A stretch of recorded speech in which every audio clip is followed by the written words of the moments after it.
Eminem? No, you can't say you can't. Or who else? Donald Trump? Hell no. Of course you know that. Joe Biden? Their parents that like.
Welcome, welcome, welcome. We're going to get started in just a few minutes.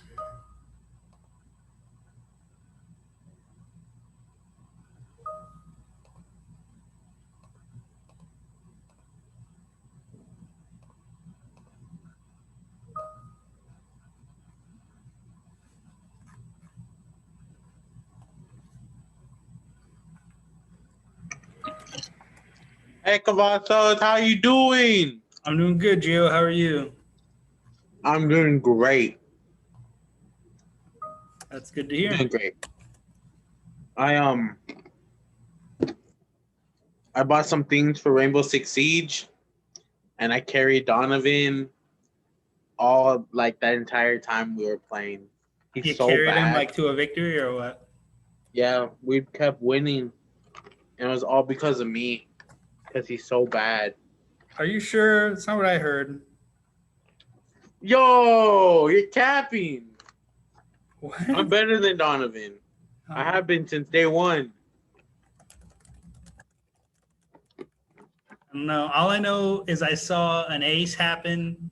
I heard a lot of excuses from the other four people on the team Wait, you were watching? when they were taken out. That's all I Wait, heard. you're watching the stream? That's all I heard. I wasn't watching the stream. I was what happened, and I was like, wow. No. All right, there was one game where I did do really bad. I'm not gonna lie there. I did horrible, like disgustingly horrible. But like other games, I was nonstop carrying Donovan. Oh, okay. I was literally his last hope. He His last entrusted hope. Roman. He entrusted Devin. He didn't trust me, sir. He didn't think I was gonna carry him, but I did. All right. So everybody, I just shared the screen. We're about to get started in a couple of minutes. You should watch the stream. I think they're gonna stream tonight. Huh? I think they're gonna stream tonight. You should watch. I should watch the stream. Yeah. Yesterday was funny. Roman got in trouble Like on your stream or what? on Donovan's and his stream. That's His girlfriend was watching, and I was like, imagine having a psycho girlfriend. Couldn't be me. And Roman was like, could be me. And so his girlfriend got mad at him. Y'all are funny. All right, guys, a couple more minutes. Make sure we're ready to go. And then he said it was a different girl. So then we're like, whoa, you have two girlfriends? So he got in real big trouble.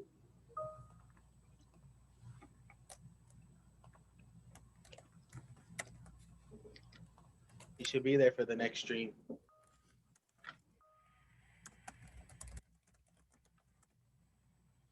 All right, so it is 2:24. We are about to get started. Make sure you are ready. Make sure your note page is ready to go. I'm going to give you, actually, well, I'm starting early. I better wait. Now it is 2:25. So I'm going to give you a minute and a half. For that minute and a half, here's what you should be doing. Getting your notes ready. That means the objective. That means the key terms. Make sure you've replied in Teams and make sure you've replied in the chat box. When that is done, I'm actually going to pick it up to 2 minutes. So that way I want to make sure you have time for everything. Once you've done all that, once the note page is ready, once everything's good, type in, do not hit enter, but think about and type in what the political climate is like in the U.S. after the War of 1812. So after the War of 1812, how's America feeling? What's the political system like? Don't press enter, but type it in the chat as soon as you're done setting your note page up. 2 minutes are on the clock, starting now.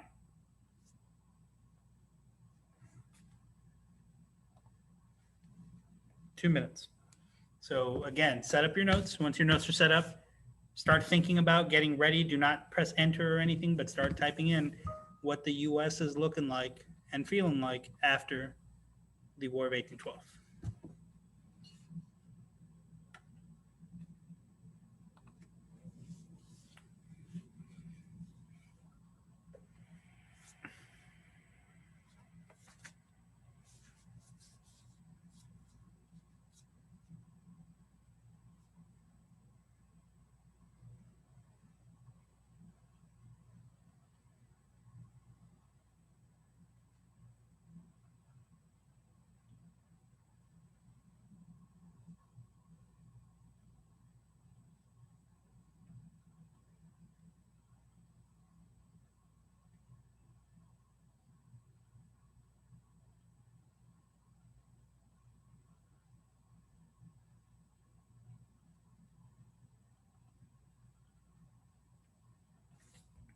About a little less than a minute. So by this point, we should be talking about what the political climate's like in the U.S. after the War of 1812. Type it in, get ready, and we will talk about it shortly.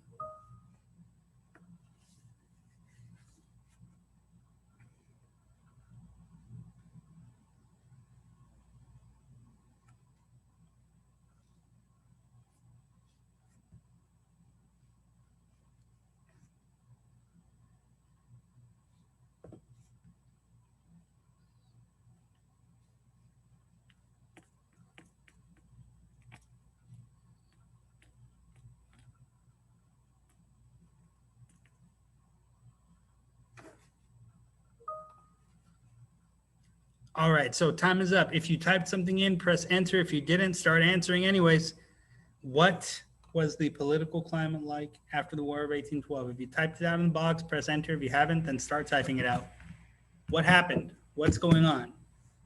War of 1812 ends. How does America feel? That's the first one.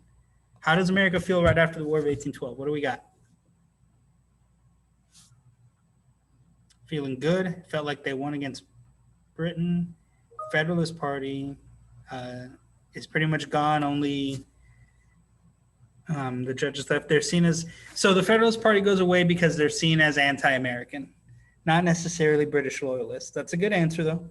What else do we got? What else? How is America feeling? What's the time period called? How is America feeling? What's the time period called? Let's go. I shouldn't see answers. I don't see any. I just got one. Yes, Gio, it's called the Era of Good Feelings. Awesome. Why do they feel good? Heavy debt, they're worried. Not quite. It's not about debt. It's called the Era of Good Feelings because people are feeling good. Why do they feel good? Two reasons they feel good. What are the two reasons? One, because they thought, or because they got technically the win of the war in 1812 of the Battle of New Orleans. Right. So they feel like they won the war because they won the last battle and they won it in major fashion, right? Battle of New Orleans. Good. What's the other reason? They're free from Britain. Not They're quite. seen as a actual country. That's tied into the war reason. Because one of the national parties ended, which means what? One of the parties ends, which means what? What do we have in the U.S.? Jonathan, you're too far ahead. Not quite. That hasn't happened yet. What do we have in the U.S. after the Federalists go away? A one-party system, a unified nation. Now, does that unified one-party system last a long time? Yes or no? Nuke the box. Yes or no? See one answer. There we go. Nope, nope, nope, nope, nope. That unification lasts for a very short period of time. Very short, tiny period of time. And we're going to get into all that right now. So let's go ahead and move forward. So we're talking about Jackson and the corrupt bargain. All right, so we're going to explain the effects and the expansion of participatory democracy, which means people participating in the democracy from 1800 to 1848. Unfortunately, why were you memorizing the Russian? We're gonna have to ask. We're gonna have to talk about that at some point. All right. So while you're okay, key point one, first key point, really short, really brief. Andrew Jackson was a general. He was a president and an extremely controversial figure in U.S. history. He's still debated to this day, and he's very divisive. You walk into a history building at any respectable university and scream out, "I love Andrew Jackson." You're gonna get half of the people agreeing with you and half of the people telling you why you're wrong. And that's just the way it is. There's been a lot of research, a lot of books, a lot of writing done on the man, and he's very interesting. Not Stonewall Jackson, Andrew Jackson. Those are two different Jacksons. Andrew Jackson, Stonewall Jackson's a Civil War general. He comes later. We will talk about Stonewall, though, but he comes later. Andrew Jackson is a different Jackson. So they're not related? No. Andrew Jackson doesn't have any kids. He has a lot of like adoptive children that he takes under his wing and stuff, like nephews and nieces, and one straight up kid that he adopts from a battlefield, but he doesn't have any like blood children of his own. His wife passes away like shortly after he wins the presidency. All right. So I'll give you another quick 20 seconds on this, and then we will move on. And we're going to get into a little bit of biographical information about Jackson, so that way we can, his background more detailed, and then we're going to lead into the election of 1824. All right. So again, controversial. I can't stress enough. He splits people. You can split a room of history teachers or actual historians based on what they think about Jackson. So many people will say, oh, he's interesting, I like talking about him. So many people will be like, he's evil, bad person. And the truth probably lies somewhere in the middle. So his nickname was Old Hickory. Something to know when you ever hear Old Hickory being referenced, they're talking about Andrew Jackson because he carried a hickory cane. That's the cane. So you don't need this word per word, but you need to get the gist of a lot of this stuff. He was born on the frontier in Kentucky. This is back when Tennessee, sorry. This is back when that was all frontier.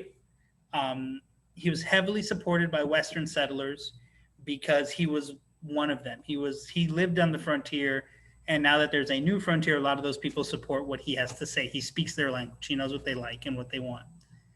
And he supported policies that would benefit settlers directly. So he was born on the frontier. He was raised on the frontier. He supports the frontier background. He's a man of the frontier. He has very humble beginnings.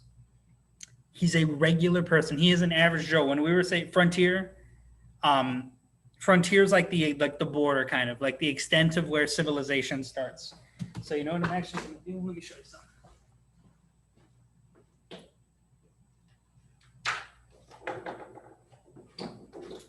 So hopefully you guys can see this thing.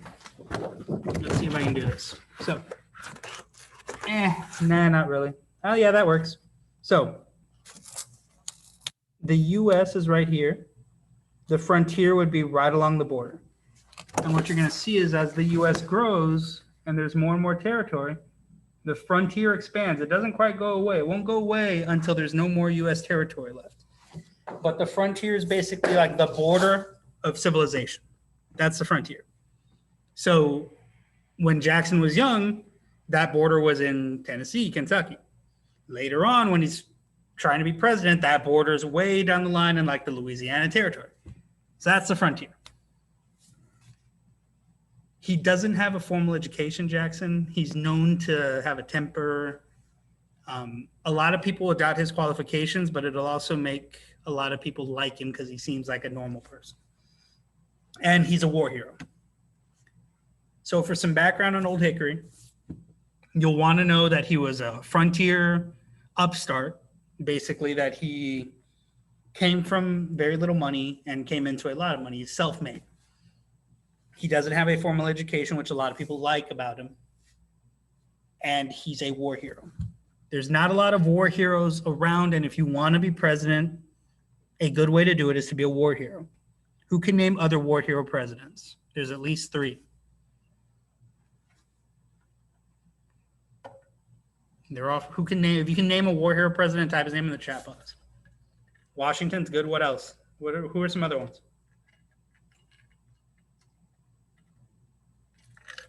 Two other war hero presidents that were actual presidents that were war heroes. No, that became president. Nope, Jefferson wasn't a war hero. He didn't fight no war. Not John Paul Jones. Teddy Roosevelt. I'll give you Teddy Roosevelt. Yeah, so there's 3 more. I didn't even think about Teddy Roosevelt. Yeah, Teddy Roosevelt fought in a war. Soldier. Who else?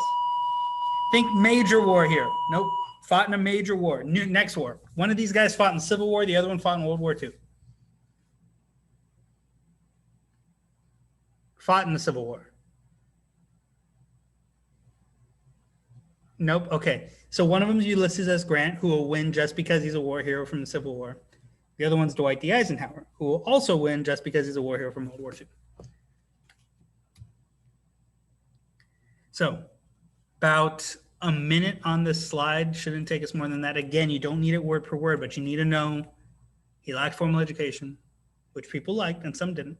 You need to know that he was raised on the frontier, humble beginnings, and you need to point out that he was a war hero. A lot of people like that. Farmer Joe has my vote. Well, the funny thing is, part of what will make Jackson so successful is that he has Farmer Joe's vote. The regular person really likes Andrew Jackson, the common man. He's the champion of the common man.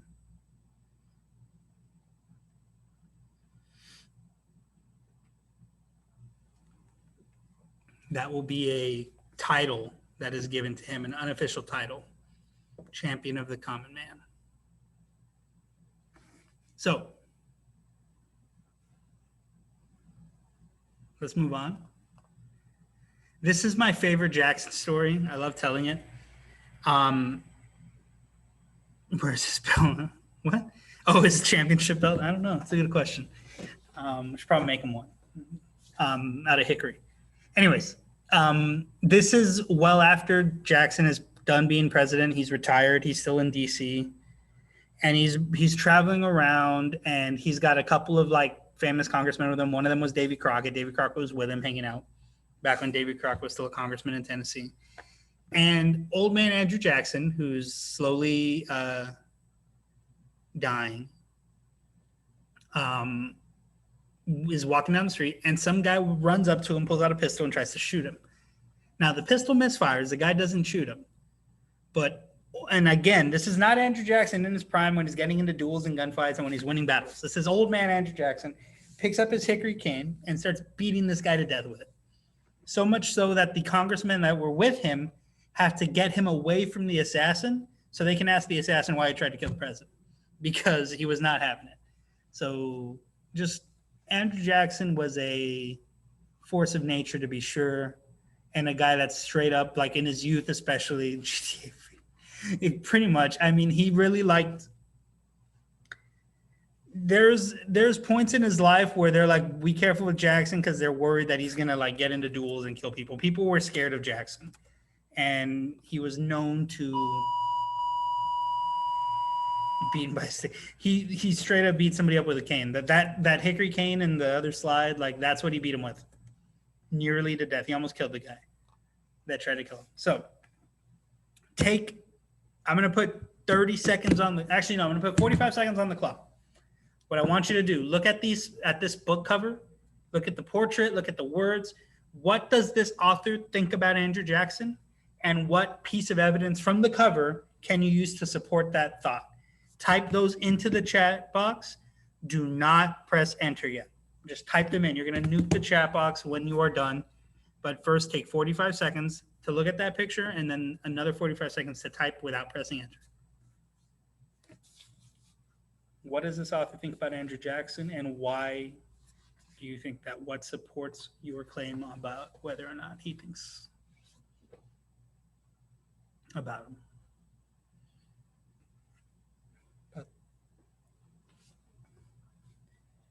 So you should be looking, and now you should be typing. What does he think about Andrew Jackson? What does the author think? And why does the author think that? What's some proof? Do not press enter yet. I will tell you when.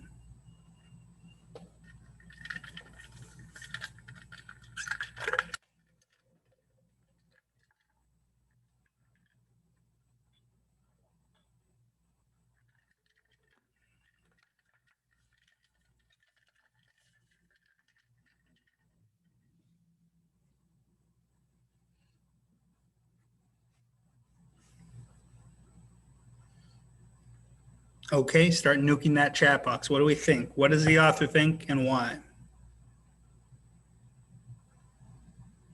It's a good answer. Like that first one I saw. Lion.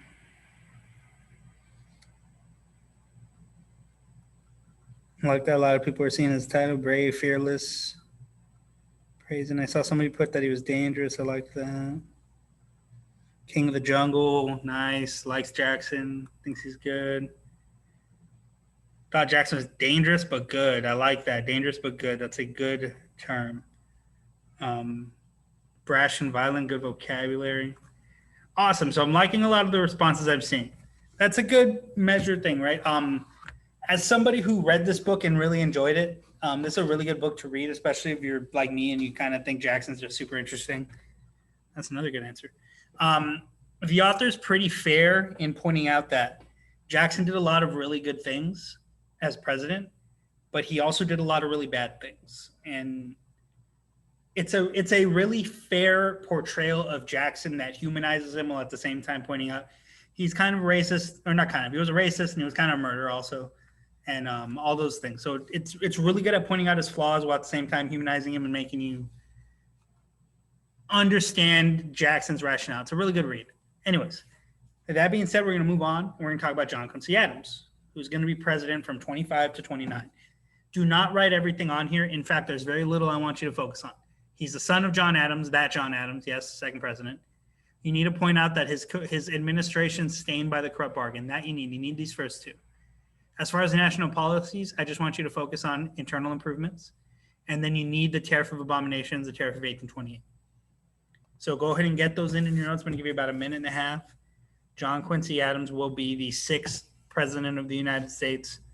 And much like his dear old dad, he will only serve in one term, in part because a lot of people don't like him, especially after you find out how he became president.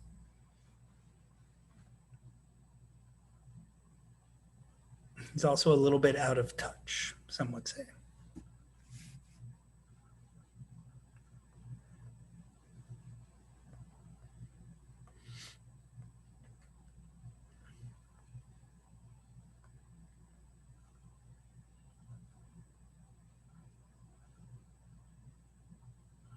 Out of touch. Sorry, not out of time, out of touch.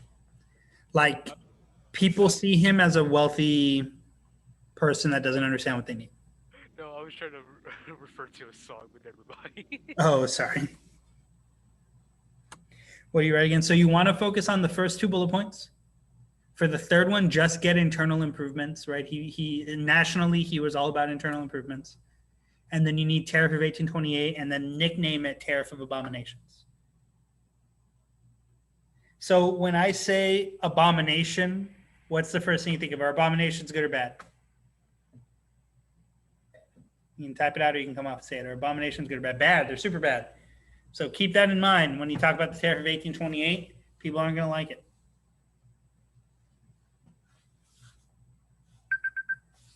Okay, so time's up. Let's go ahead and move on. So key point 2 is up. When the election of 1824, I guess abominations are a little bad. Yeah, abomination is pretty bad, right? So 1824 election ends. No candidate receives a majority of the electoral college votes. It is a tie. It's not that one candidate won the electoral and the other didn't. The electoral college ties. This does not happen often. The only other time it happened was in 1800. Now, even though there's a tie, the House of Representatives are going to award the election to John Quincy Adams, even though Andrew Jackson wins the popular vote. So Andrew Jackson wins the popular vote.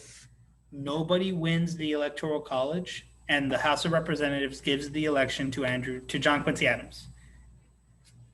This is going to make Andrew Jackson very upset, and there's going to be a reason, a very specific reason, why this makes everybody else upset. We're going to get into why in a second. I'm going to give you another minute and a half to get this down.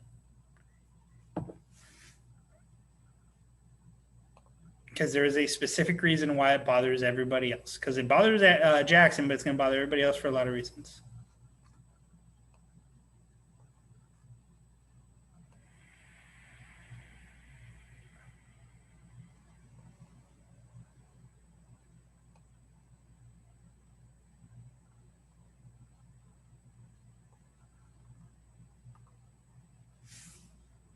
About a minute left. Ties are not all that common in the Electoral College. It's designed to not have those. So when it does, it's very rare.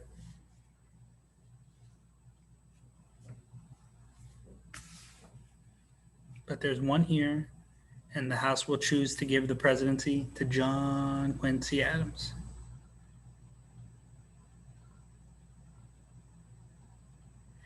It's not so much about recounting the votes. Back then, it was more that the votes were all counted. Jackson won the popular.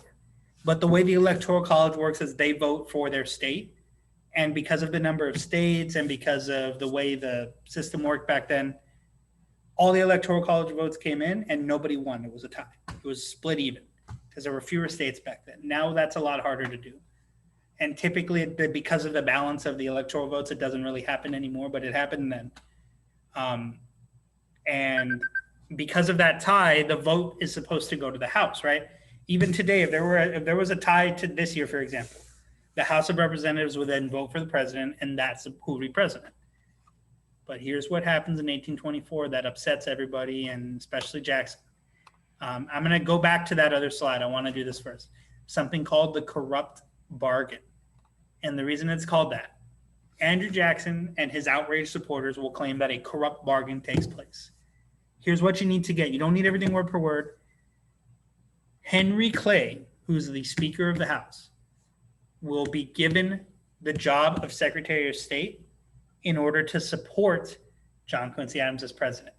So Henry Clay supports John Quincy Adams as president during the House vote, and then as a reward becomes the Secretary of State under John Quincy Adams. And Jackson and his supporters will hate this. They will cite it as unfair. They will call it the reason that John Quincy Adams and Jackson hate each other, and they hate each other for more than that, and we'll get into that in a little bit. And they will call this a corrupt bargain. So he brings, so yes, so the way it's perceived is that he tells Henry Clay, hey, Henry Clay, support me, and I will, I'll give you a job. So I'm going to equate this to that Hamilton song, The Election of 1800, right? In the election of 1800, what happens is they get a tie between Burr and Jefferson, and Hamilton, an outside person, supports Jefferson, and Jefferson gets elected. Here is similar, only when Henry Clay supports John Quincy Adams, Henry Clay then gets a job as Secretary of State, as opposed to just being an outside person who supports somebody and then everybody votes. So Henry Clay supports John Quincy Adams, and all the members of Congress go with Henry Clay, and John Quincy Adams wins, and then Henry Clay gets a fancy new job. So it's perceived by anybody outside as like a bribe, and I would argue it probably is one. And it gets John Quincy Adams elected. It gets Henry Clay a job as Secretary of State, and it really pisses off Jackson and all of his supporters. They are really angry. Again, they call this the corrupt bargain. They tell people, and people see this as wealthy elite people running the government and not giving the people what they asked for. So I'll give you a quick minute on this. Again, you don't need everything word per word. You need to get the main points of that. The election happens, and afterwards it will be known as the corrupt bargain.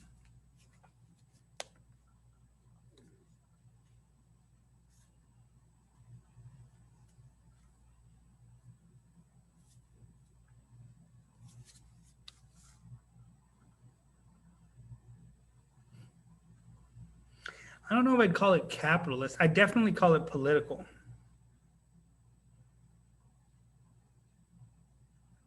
Well, that's funny you say that. There's definitely some not good feelings after this. Jackson and Quincy Adams will always be political enemies from here on in, and Quincy Adams will keep it political, but like Jackson straight up hates John Quincy Adams. Like till they both die, like Jackson's gonna hate John Quincy Adams as a person. And for reasons we're gonna get into, Jackson will blame Quincy Adams and his political party and all the politicians, essentially. He's gonna blame them for his wife dying. So let's get into that actually now. So mudsliding and dirty politics. You don't really need these examples written down. You just need to know what mudsliding is. So we're going to get into all that right now. You think you still hate him right now? Probably. If you woke Jackson up from the grave and said, Jackson, you still hate John Quincy Adams? He'd be like, yep. So what is mudsliding? Mudsliding is basically when a political candidate talks poorly about the other one on purpose. They probably would have one. So that's mudsliding. Now, that doesn't seem too weird now because that happens all the time in politics, but back then it didn't. It was new. And these two were especially harsh to one another. John Adams handed out these coffin handbills where they would talk about all the people that Jackson's murdered because Jackson got himself into duels all the time and he won. And He also, killed a lot of natives, and so they basically called him Jackson a murderer. He also said Jackson was a military chieftain. Like he's not educated enough to be president. They called him a slave trader, which he was. And they pointed that out, and they called Jackson's wife a bigamist. And this is where I say that Jackson's always going to blame the Adams group for his wife getting sick and dying, is because they were especially mean to Jackson's wife. Bigamy is when you're married to somebody before you're done, like before you're divorced. And she was in the process of getting divorced, but she was already going to be married to Jackson while still in the process of getting divorced. And back in 1824, that's a big no-no. And so they will be like cruel and mean and call his wife all sorts of names. And she'll pass away shortly after he wins his first presidency. It's not like they killed her, but Jackson will always kind of blame them for putting her through all that stuff. So what is mudsliding? I'm going to type in the chat, but mudsliding is when a politician intentionally talks bad about another one.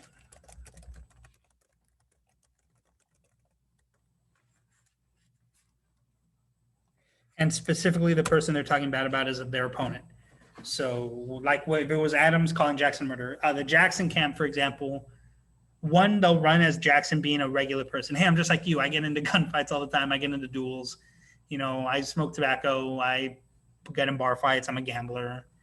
I'm a war hero. They'll do all that stuff, praising Jackson for his normal person accomplishments. They'll accuse Adams of giving away a American servant girl to a Russian czar. They'll accuse Adams of using public funds for gambling, like of corruption, essentially. So the Jackson camp is going to blatantly accuse Adams of corruption. The Adams camp will attack Jackson's character, call him a murderer, call his wife, names, do all that horrible stuff to try to get under it. And a lot of what these people are saying about one another is true, but the reason it's mudsliding and dirty politics is because they're actively saying the extreme versions of it to get people against their opponents. Don't get it wrong, Jackson's a murderer and he's a slave owner, and he's an unapologetic slave owner. He thinks there's nothing wrong with slavery. He is not the best of people. But he's also a war hero, and he's also a champion. He's also all these other things. He's a very polarizing figure. And Adams is very much a wealthy elite politician who's a little corrupt. So there's nothing false. It's just extremes. Just a bit. Yeah. I mean, you could argue how corrupt he is based on how you'd compare to the general corruption of politicians, kind of. But he's very much a wealthy elite. It's part of why people don't like him, especially when you've got somebody like Jackson who's like, I'm just like you. I'll give you what you want. And it's true. So a quick 30 seconds if you want to get any of the details from here. But again, you really just need the term mudsliding.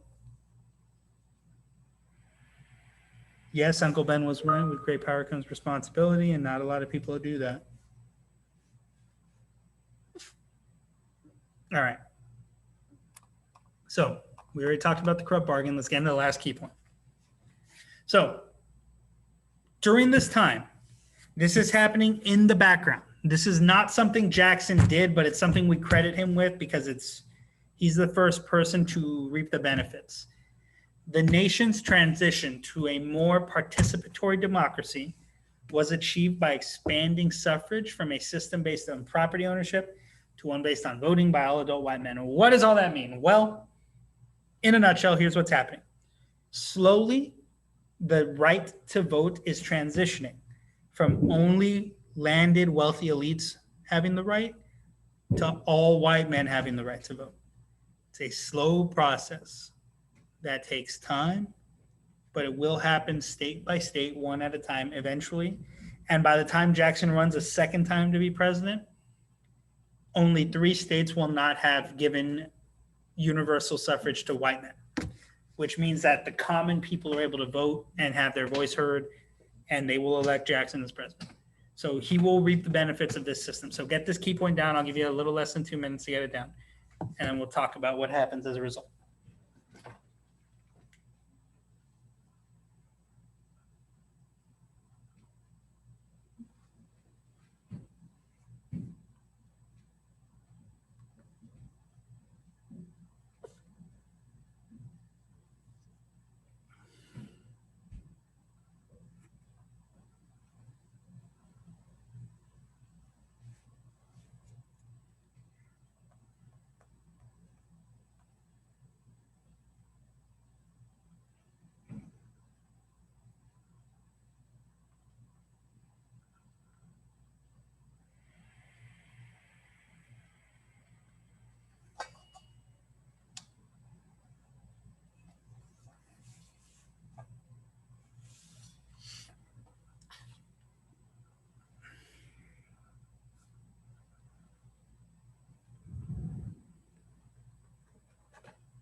Anybody need more time? Yes, we're good to move on, or no, we need more time?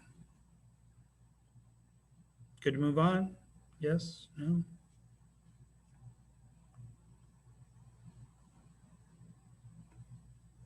I see nothing. I'm going to assume yes.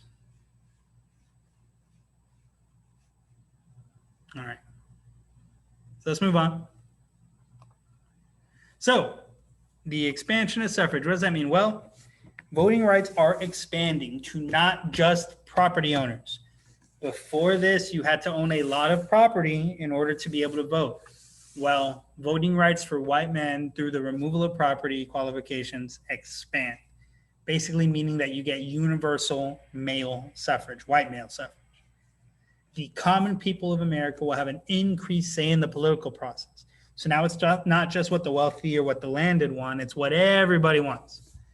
Every state except North Carolina, Virginia, and Rhode Island will be able to have all white males vote in the election of 1828. And by the 1850s, all three of these states have already done that as well. Jackson will win the election in a landslide because average regular people get to vote in this election.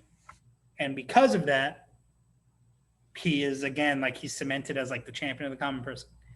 And one of the funny Jacksons, he throws a big party at the after his inauguration, and he opens the White House to the public, and everybody comes in and trashes it and has a big party. And he gets in a lot of trouble for that. Like he straight up trashes the White House as a result of his inauguration, like it's a celebration. So that happened. But I'll give you another minute and a half. Again, you just need to get the expansion of voting to white men, universal white male suffrage. By 1828, only 3 states have not done that. And Jackson will win in a landslide. White House. It's true, though. Like, they had to reupholster it. People talk about all the stuff that they broke. Like, it's a weird little story. Apparently, there was a giant wheel of cheese. Like, it's a whole ordeal.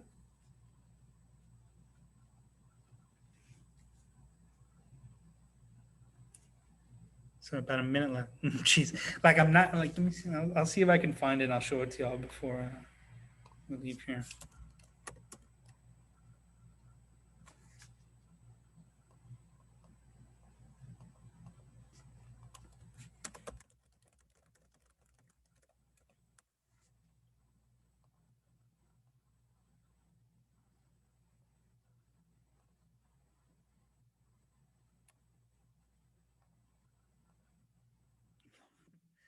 Oh, when you describe it like that, I don't know if anybody wants any.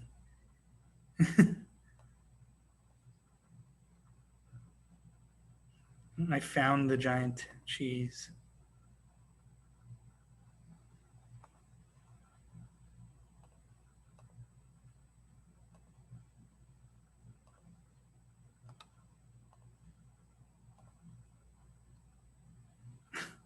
All right, so give me a second and then I'll show it to y'all right now. Okay, so that's about a minute and a half. Hopefully we're good. If we need more time, I'll put it up in a second. So here are two portrayals. This is people trashing the Jackson White House after his inauguration, right? This is one portrayal. And this is the giant wheel of cheese that was said to have been there, that Jackson ordered specially so that people could enjoy. That's literally how it's portrayed. Now, whether or not it actually happened that way, who knows?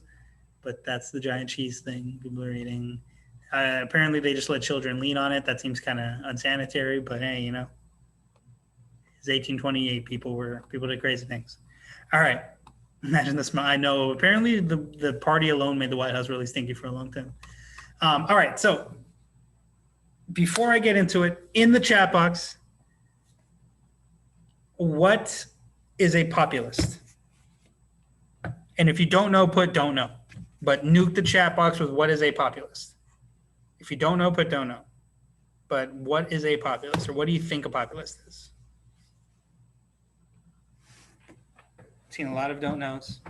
Wait, isn't it in a nutshell a person that tried to get one person popular off of their best qualities and what major events they participated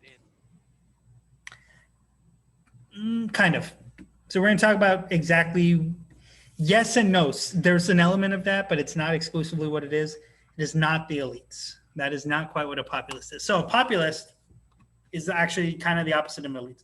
So populism is a doctrine that appeals to the interests and conceptions, so like what they think, of the general population.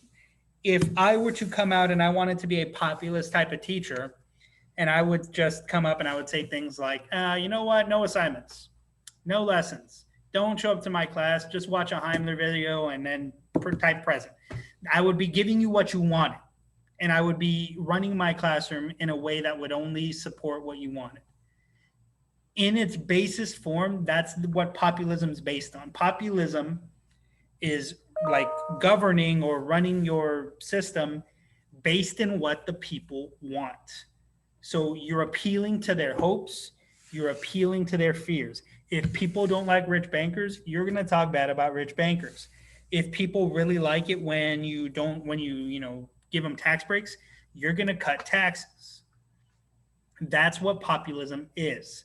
And Jackson is very much the first populist. Look at his posters. These are real ones. Jackson Forever, war hero. He's a man of the people who cannot barter or bargain for the presidency. He did not barter or bargain for the presidency, right? He's trashy Adams. The president should be derived from the people, knock, knock, old hickory, nicknames. He's appealing to the regular people. He is straight up a populist. He will do things. He will veto things. It wasn't really strict. It's not that he's not strict.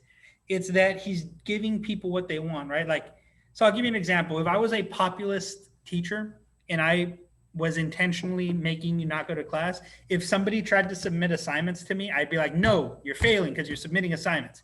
That's a populist. So doing things, for example, that the people want, and when no homework and no school, and if you showed up to school, I gave you a bad grade. Like, that's a populist. It's not that you're not strict. You are strict, but you're strict in enforcing what other people want, what people want, or what you think the people want. So that's the difference. Well, yeah, but that's the point of a populist, right? They're giving people what they want, and then they're trying to enforce it. And Jackson's pretty good at enforcing it. Have fun or die. It's kind of like that. So the reason I'll point that out is because he will say that he represents them. In fact, he has a quote. It doesn't seem too great. It can be and it can't be. To be a president, especially now, there is a level of populism involved nowadays. You can't not be a populist at all. You can't have zero popular and win the presidency anymore. But to an extent, you have to know when the people want something that isn't good for them. So I'll give you one quick example. We're going to get into all these details later, but the National Bank, it's probably closer to like 70-30 with leaning towards not what the people want, because people don't know what's best for them. in a lot of instances. Sometimes they do, sometimes they don't. Probably, but it depends, right? So I'll give you a quick example. And again, we're going to talk about this in detail, but the National Bank, people hate it. Regular people, Farmer Joe thinks the bank's corrupt. He thinks it only supports wealthy people. So what does Jackson do when he gets into presidency? He destroys the National Bank because people want that. People are really happy. People praise him for it. Like, yeah, way to go, Jackson. You know, you're smashing that corrupt bank. He crashes the economy and a bunch of people lose their jobs and money. So, but it's what the people wanted. And the people didn't get mad at Jackson for that, even though he crashed. Some people did, but so there's levels to it. Jackson's going to be the only president that ignores the Supreme Court, and he does it because he's trying to let Southerners take native land. And when I say trying to do that, he does do that. He lets them do it. And we're going to get into that story later because that's a interesting story. Jackson will consider himself like the ultimate power of the federal government because he's the ultimate representative of the people because he was chosen by the people. So Jackson, there's a lot to unpack with Jackson. We can get into it all. So that is it for today. This is just an intro to Jackson and to his politics. So let's get into the exit ticket. I want to make sure that you take your time on this exit ticket. Read the source carefully. Read it carefully. Don't just half read it. Don't skim it. Read it carefully. And then there's 3 SAQ questions, like an SAQ. What does the author in the excerpt think about Andrew Jackson? What arguments does the author make? Give me an example. Give me an example from the source. You should not be using anything from outside the source other than what's in the source to answer these questions. Identify evidence that can support Meacham's claim about Jackson. So in this source, Meacham makes a claim about Jackson. What is it? Find me proof. Do you agree with Meacham about Jackson? Why or why not? And then give 2 pieces of evidence either from this source or from notes. So this should already be in Google Classroom. You have about 10 minutes left to answer it. Take that time to read it carefully and to answer it, because when I did this in person, I had a lot of people miss the argument. This is not, I'm not going to say anymore. Just make sure you're tracking the argument because the argument is in there.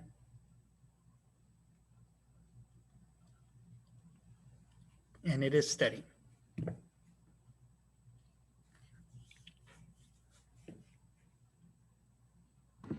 This is due at 5, right?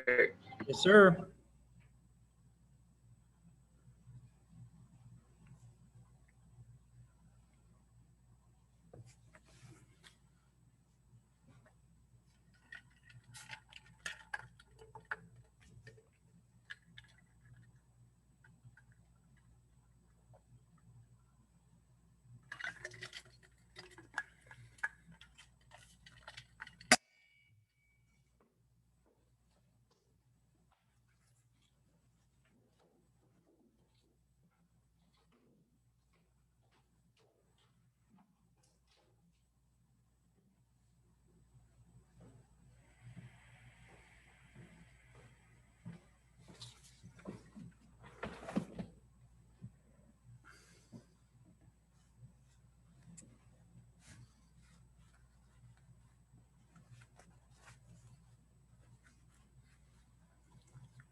little more than 6 minutes if you're still on this. Make sure that you get as much of it, or make sure that you get it through and done. Read that source carefully.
Five minutes, about halfway through.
About 3 minutes left, guys. If you don't need anything else from me, you are good to go. Otherwise, I'll be here on the call for another couple of minutes to answer any questions you might have about the exit ticket.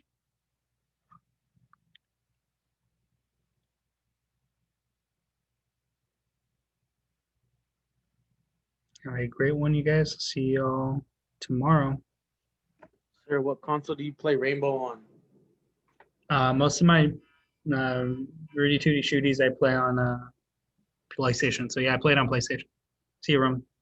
It's tough.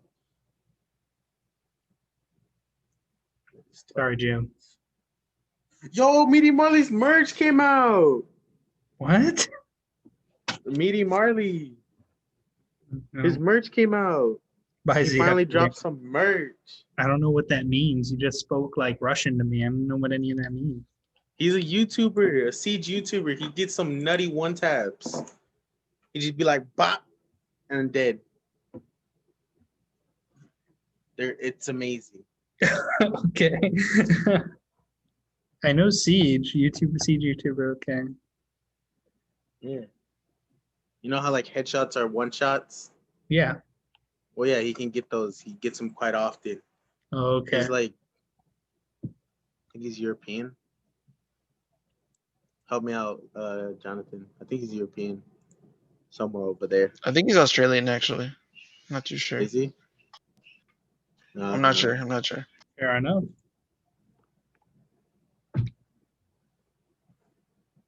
He's great. And then he drop shots, which is kind of hard to do nowadays because they kind of like nerfed that back in like Operation Chimera. Well, drop shotting's no fun, anyways.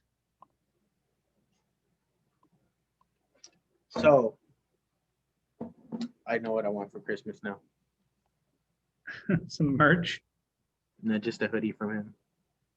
I have David Dobrik merch. The merch is only available for until the 26th. You better get it quick. Bruh. I want the waffle hoodie. Did you see the waffle hoodie? The one with the definition in the back? Yeah. Yeah, that one's cool. The face mask looks cool too. All right, guys. Y'all have a great rest of your day.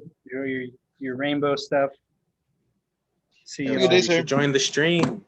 Join the stream. I didn't join the stream. I saw a clip. I wasn't on the stream, guys. I don't have time to play games. I'm not gonna watch y'all play games. We'll just have it in the background. Have it in the background. Yeah, as you're Y'all doing talking work. back to one another. Yeah, and you can hear our amazing conversations with our high vocabulary. Yeah, I'm sure your vocabulary is amazing on those streams. And they're great. Have a good one, guys.